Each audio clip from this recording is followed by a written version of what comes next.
Plankton adalah organisme yang berukuran kecil, mikroskopik, dan jumlahnya sangat banyak, yang hidupnya mengapung, mengambang, atau melayang di dalam air, yang kemampuan renangnya sangat terbatas hingga selalu terbawa oleh arus.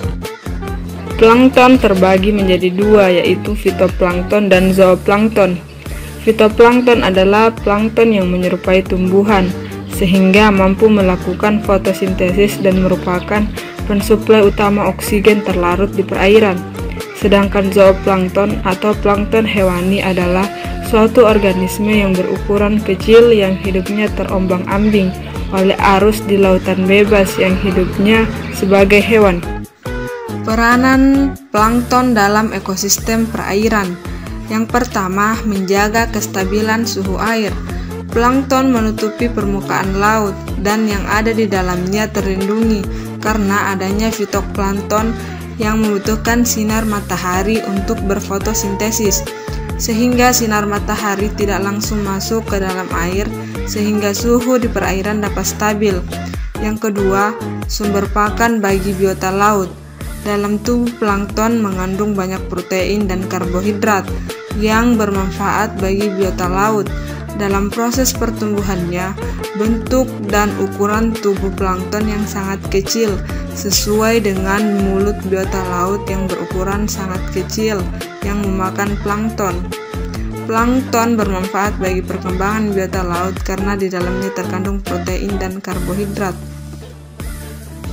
Yang ketiga, dapat dijadikan bahan obat-obatan. Plankton penting bagi manusia karena mereka mendukung perikanan rekreasi dan komersial. Beberapa manusia mengkonsumsi plankton langsung dalam bentuk suplemen makanan. Sebagai contoh, spesies fitoplankton spirulina telah dipasarkan sebagai sumber vitamin dan protein. Plankton juga penting dalam proses yang mengontrol distribusi dan pergerakan energi dan nutrisi penting seperti karbon, nitrogen, dan fosfor. Yang keempat, sebagai penyerap karbon di perairan. Plankton dan fitoplankton peranannya sangat penting dalam kehidupan di perairan dan sebagai rantai makanan jenis Zooxanthellae, melakukan simbiosis dengan binatang karang dan mampu menyerap karbon dioksida menjadi karbonat yang selanjutnya tersimpan dalam bentuk kerangka kapur. Sebagian besar fitoplankton yang sudah mati akan terganti oleh proses reproduksi.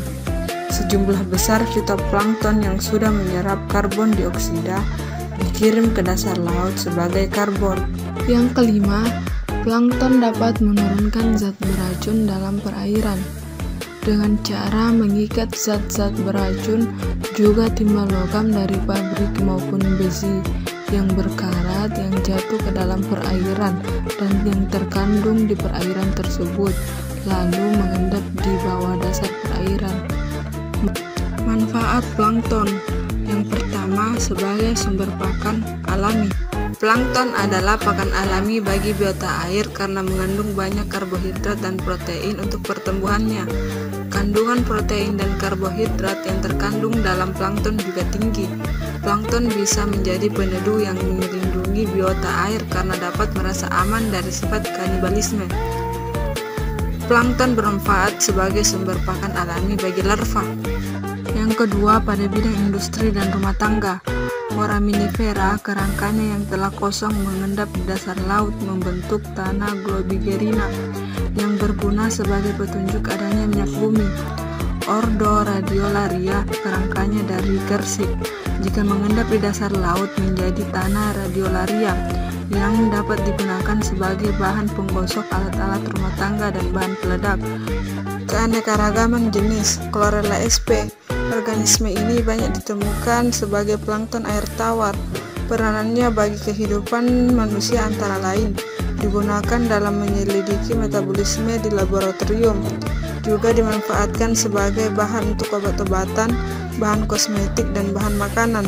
Serbuk chlorella dalam industri obat-obatan dimasukkan dalam kapsul dan dijual sebagai suplemen makanan dikenal dengan sun chlorella.